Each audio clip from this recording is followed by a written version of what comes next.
Hello and welcome to this week's episode of Deep Dive with myself, Sian Horn, and Pamela Walt. The fabulous Pamela Walt. I forgot to put fabulous in there. I'm so sorry. Pam, how fabulous?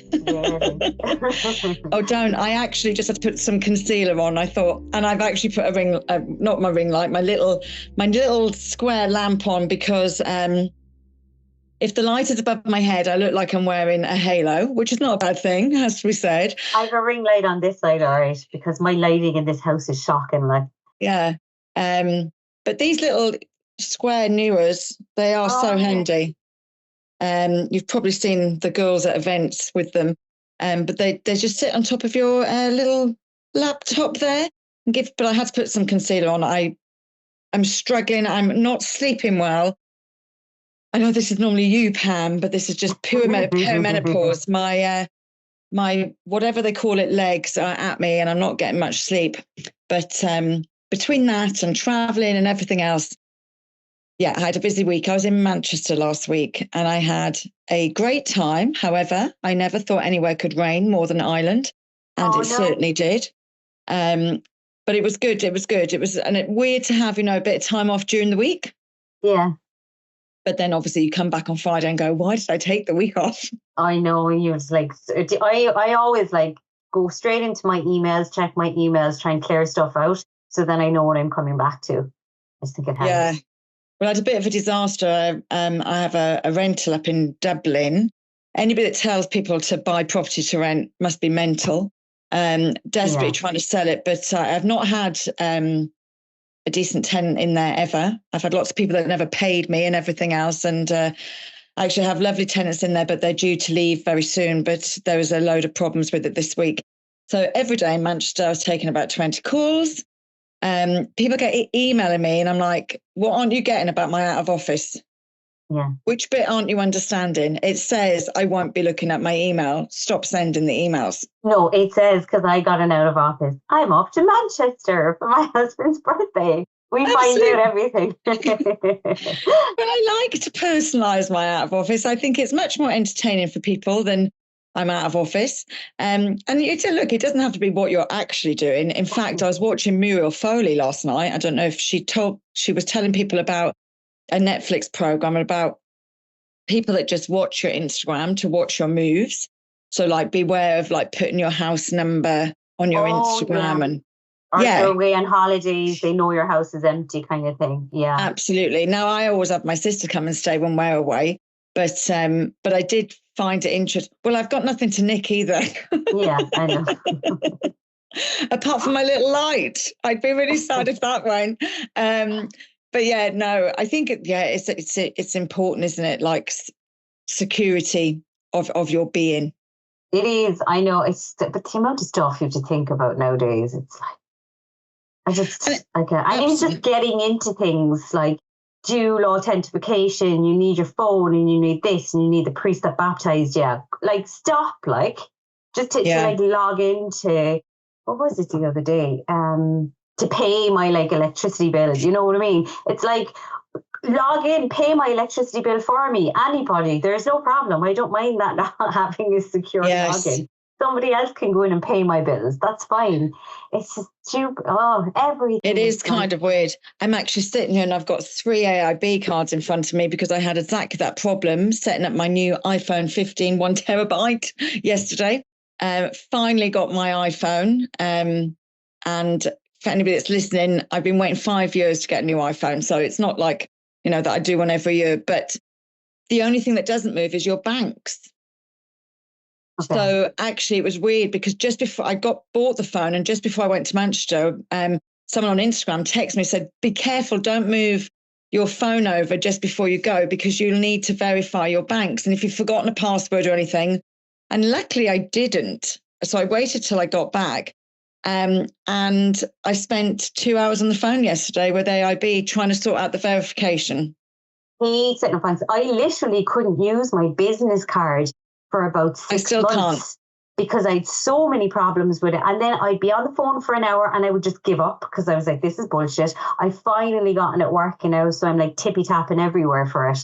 But yeah. So actually I have a little accounting group. I'm an accountant. I'm not a tax specialist. I'm more like a performance-based accountant in businesses to help them improve. But I'm in a WhatsApp group with loads of tax specialists, and they were talking about like the revenue have gotten really strict on rules. One that I didn't actually realise, because we used to be throwing everything through back in the day. But if you're away for work, your accommodation, obviously you'll expense that and you'll claim all that back in tax. If you have dinner in the hotel you're staying in, that's all expensible. If you have dinner around the corner in the nicer restaurant, you can't claim that back for your business expense. Your meals have to be linked to the accommodation you're staying in, or the revenue won't allow you to claim that from a tax perspective. Some accountants are still leaving that true, but if you're audited by the revenue, you'll be stung for it.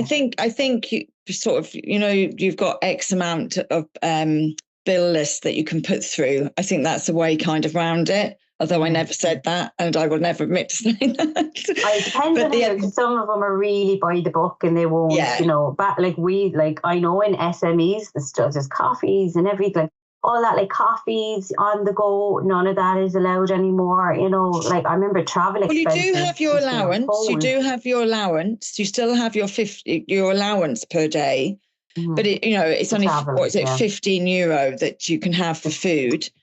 Subsistence, I can't remember now, but it is quite small. What? I'm going to check that, and we'll speak about it next week, because it's always really important. Look, financials, like actually the new system so I used to just claim my diesel. Now I'm doing a lot of mileage, so I'm claiming mileage.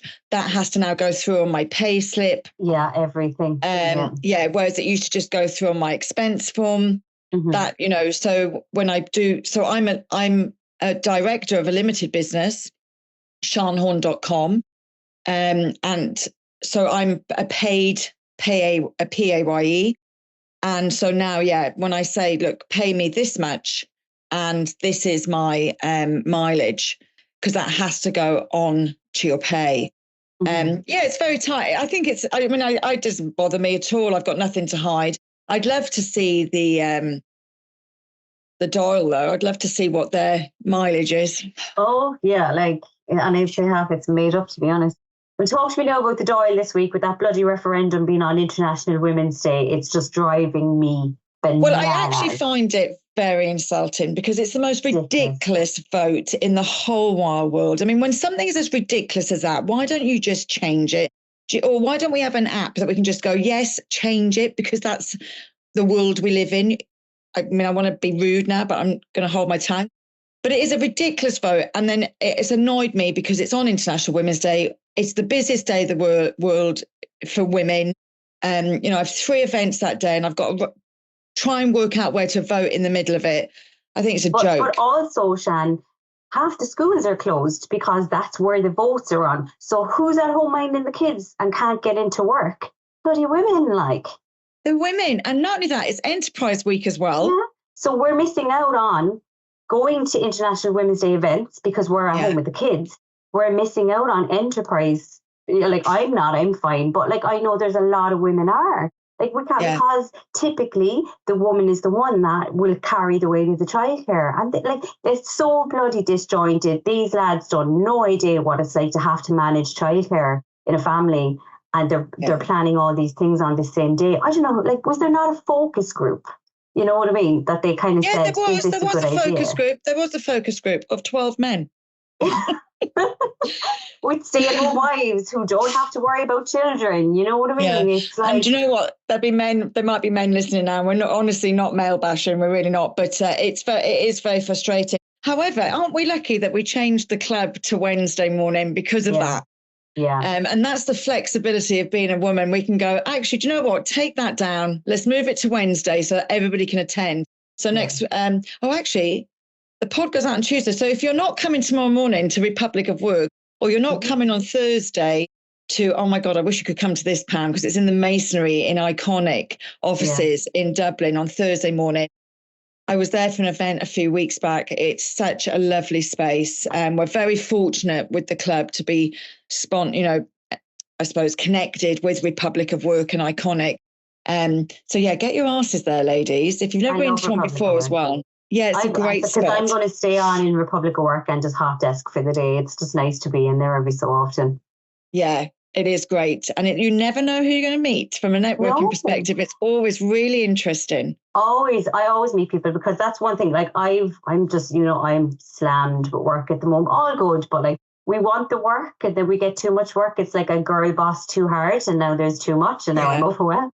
But it's so I've been just ignoring everybody.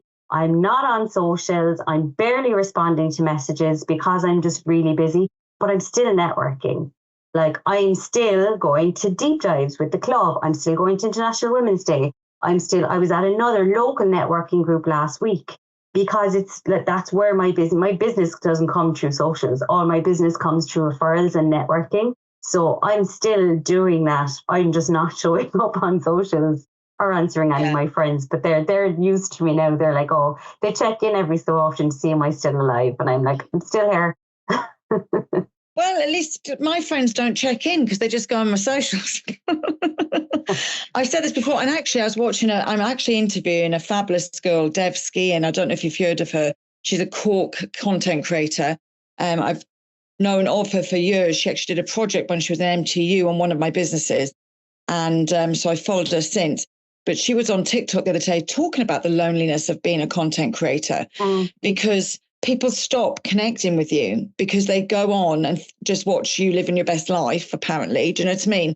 And so they stop bringing or replying to your WhatsApps and stuff, and how lonely that can be. And I'm interviewing her at an MTU and the Marketing Institute. They are doing an event in Republic of Work actually on the 12th of March. And I can't wait to discuss this with her because I think it's a really important subject. Yeah, I suppose they think as well they don't need to ask how you work because they think they know. But they only know what you want the world to see. They don't know what's really actually happening behind the scenes. Like 100%. No one's watching me sweat with bad legs in the middle of the night. Do you know what I mean? It's just not happening. Anyway, let's talk about this week's law, I should say, because these aren't rules. You take from what, in fact, actually, go on, go for it. Let's talk about the law. Number 14. So the law is friction can create value. It seems nonsensical that friction can create value, but companies that deploy psychological moonshots understand that humans aren't logical. They're irrational, unreasonable, and fundamentally illogical in their decision-making and behavior. See, that's all. That's not just women 1 week of the month. That's all people. Therefore, if you are to successfully influence them, sometimes you must create, produce, and say things that don't make sense. Value does not exist. It's a perception we reach with the expectations we meet. So this one I kind of like because he talked about, he showed some examples. Mm-hmm. When I thought about it, I thought about, perception. So for me, it can be like, whiskey is clear. Whiskey is not brown, but we make it brown because that sets the tone of the different style of whiskey. I thought of Build-A-Bear. You're getting people to go through a process of building their own bear. Takes less time, etc. You're buying just the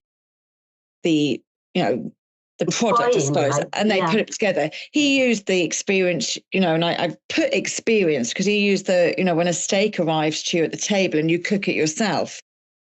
Like, I'm never going to that restaurant. I know. I've never understood that. I'm like, I don't understand anybody that would pay to cook their own dinner. But anyway. Yeah, it's not for me. I want to be fed. Yeah, I think it's a clever concept for people that can't cook.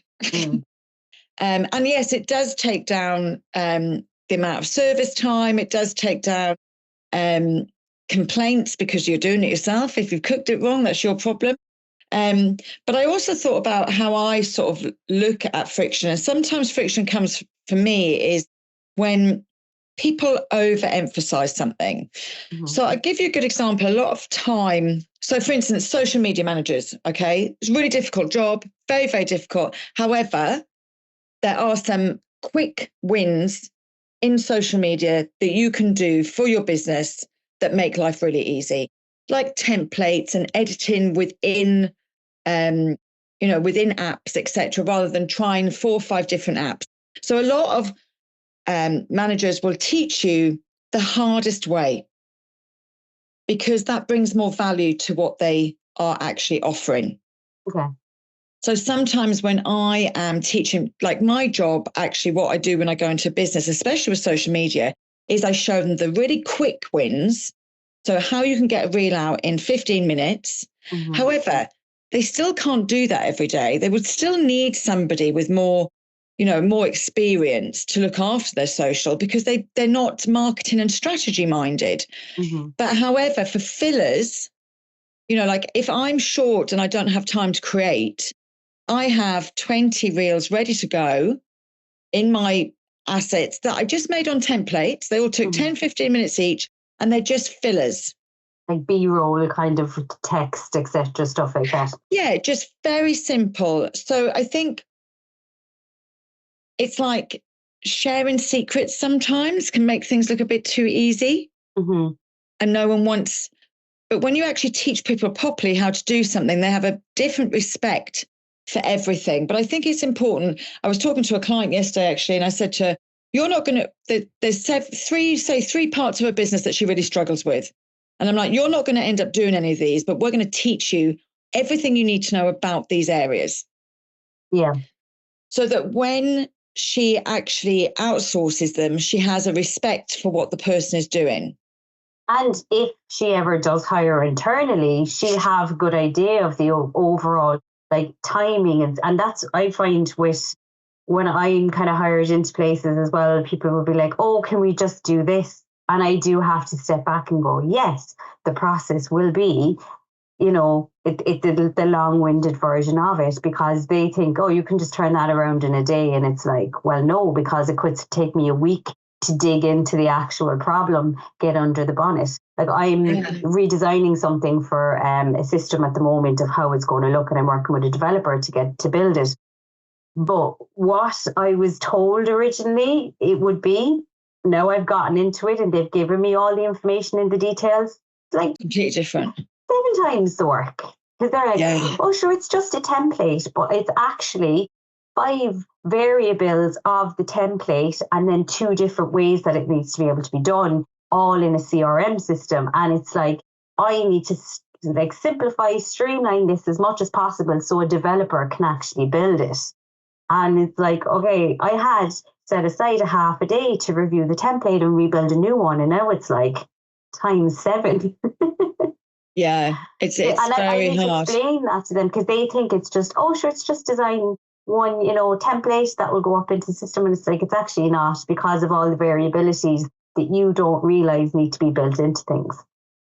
So for you, like if we thought of other businesses, like I think Build-A-Bear is a really good example of where friction can add value, because it's again though, for me, where you put that friction is a lot of the time I'm thinking of businesses that are experiences. So Build-A-Bear is an experience. Cooking your own steak is an experience. Things like taste. Yeah. Well, I think from product point of views, pricing adds friction.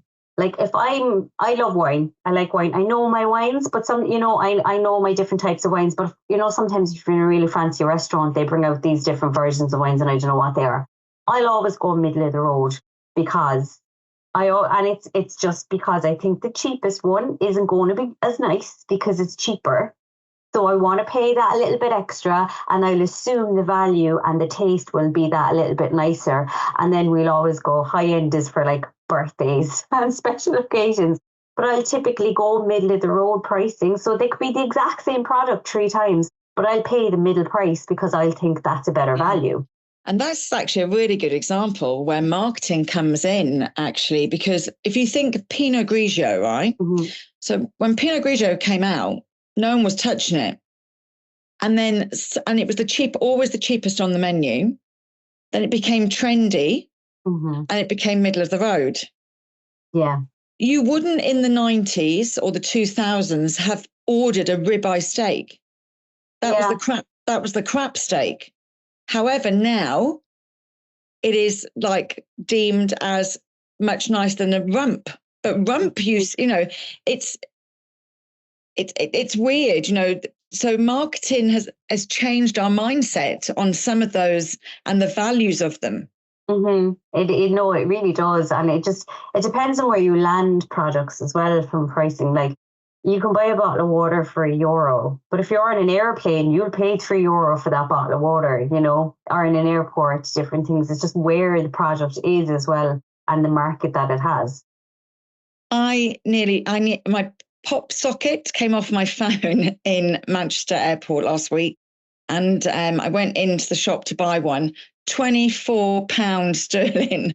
I said to the guy, "Are you having a laugh?" And he goes, "I'm actually embarrassed." He said, "It's the airport pricing, isn't it?" Yeah. And got home, popped to the shop, €4, done. Thanks very much. £24. I mean, crazy. When I was in Lanzarote Airport, I paid $4.50 for a bottle of Coke and a twirl. But it was like I was just about to get on the plane. I needed something quick. I was like, just take my money. But I would never pay that in a normal shop. I would have just left the shop. But I was down the end of the terminal. I would have having to walk 5 minutes back that way to get something else. Just wasn't worth my while. Do you not sleep on the plane? I know this was at 8 o'clock at night. If I slept, I would have been screwed for my own sleep. I have to preserve my actual sleep for sleep time, or I won't sleep. Yeah, I can't not sleep on a plane. I fall asleep before it takes off, and I wake up as it's landing. Oh, I hate people like you. My husband's like that as well. We flew back from LA one time, and it was actually the worst flight I've ever been on. We were bouncing all over the place from turbulence. He slept for 10 hours. He literally woke up and there was a half an hour left to land. I was like, I hate you. I was awake nearly the whole way home. You have to stop buying Coke and twirls full of sugar and you might sleep. Coke Zero. No, that was to keep me awake. I actually had COVID that time as well that I didn't realise yet. Oh, God. But no, don't be fooled by those zeros, guys. The aspartame is worse for you than the sugar. I will say though, just going down this because this is the last pod last week as well. It's getting into perceived value. It's pricing it, putting it into the right place, and the whole sold out on websites because you only have a certain number of drops per year. So that's adding friction that you can't get to it. My physio is he's so hard to get to. He doesn't take on new clients anymore. But people want to get into him because you can't get him. I have his mobile number. I just text him because I've been going to him for so long, and he's like, "Right, come into me." It's that whole absence makes the heart grow fonder. You want it more when you can't get it. When it's at a higher price, you'll save up for it, and you're like, "Oh my God, I have it now." But it was probably manufactured in the same factory as the cheaper version. It just has a tick on it. Branding goes so far for that as well with the friction thing. But if you create that friction and that perceived value around it, if it's not backed by actual real value, when the customer gets their hands on it, you're pissing against the wind. You really are. And I have to say that because people build out these brilliant marketing strategies and it's amazing and get all this buzz around it. But then you get the product into your hands and it's shit. Nobody's going to buy it again. Nobody's going to tell their friends to buy it. They're in fact going to say, don't bother with that because it's actually crap. Don't wait it out. Don't pay the price for it. And customer retention is way cheaper than customer acquisition. So it's make sure you really strong value behind it, because I think especially in the online world, and you're a marketer yourself, there's such a buzz about marketing and it is so important. But when I get into a company, I'm like, how can we actually make it better value? How can we actually improve the product or the service or make it actually better for the customer? You're the smoke and mirrors and make it all look shiny and amazing. But that only works if the value is actually sitting behind it as well. You can't have one without the other. Yeah, don't promise 5-star for a 1-star product. I always say, market it pitch it in the right place. Yeah. And that is 100%. I mean, you see lots of people do it now. Launches, I think it's a great way to market your business. You look at people like Fourth Edit Row. They market their launch, they sell out, they move on. They market their launch, they sell out, they move on. And that's exactly how it works. It's a good strategy. It is, yeah. And their stuff is nice behind it, because I know not Fourth Arc, Edit Row, she's teasing things now, because you can see she's starting to wear new things in her social media, and it's I'm already okay, I want that. But it is having that value behind it. It Yeah. needs to be when you get it into your hand. Like there's no point in bringing somebody into a restaurant, having them cook their own steak and bringing out a rump. Like it needs to be fillet steak. It needs to be really tasty, and it's having that really strong. Because like you see a lot of in the online space, people just sitting in this launch and building out the aesthetics and the planning and the offer, but then they don't even know what they're selling at the end. You know, these people are go, oh, I'm selling 5 places for people to basically be in my presence. I'll figure out what we're doing afterwards, and that there's no value in that. Yeah, no, you're paying just to be in somebody's group, like school and girl groups, like. Yeah. I actually can't wait to talk about next week's, because next week's is all about that. Actually, the frame matters more than the picture. But we will save that till next week. And the other thing we'll be able to talk about next week is that we're going to go and see Stephen Bartlett this Sunday, aren't we? We are, yeah. Screaming at him. Shut up, Stephen. It's actually so weird because I think I said this before. Whilst going through this book and the laws, my love for him has definitely decreased, I'll be honest. Mm-hmm. Some of the things, I don't know whether is that he shouldn't have read the book, because sometimes I'm like, he takes claim for an awful lot at a very young age. So where Stephen Bartlett really interests me the most is I can't wait till he's 45, looking back at all this and what his perception will be. Yeah. Yeah. And just because I'm a mother, I'd like to see when he has kids, how he preserves his sleep and does all these routines. And I'd like to see how he manages to keep him, Alex Hormozy, and Chris Wilkinson as well. So listening to him a lot lately. And they're all like, you know, just wait and see. We'll see how you are. When you're married, you have that domestic side of it. You know, you have a little family and you're trying to juggle everything. Yeah. We'll see what it's like for those 4 a.m. starts and to do all the things all the time and to be so focused. I'm so interested. We've only got 15 years to wait. Anyway, fabulous. Thank you so much for joining us, guys. If you've got any comments, feedback, anything that you'd like to see us address, then please let us know on our social medias. And we'll see you all next week. Bye-bye. The music used for the opening and closing of this podcast is titled Pleasant Porridge by Kevin MacLeod. IncompeteTech.com. Licensed under Creative Commons by Attribution 4.0. www.creativecommons.org/licenses/by/4.0.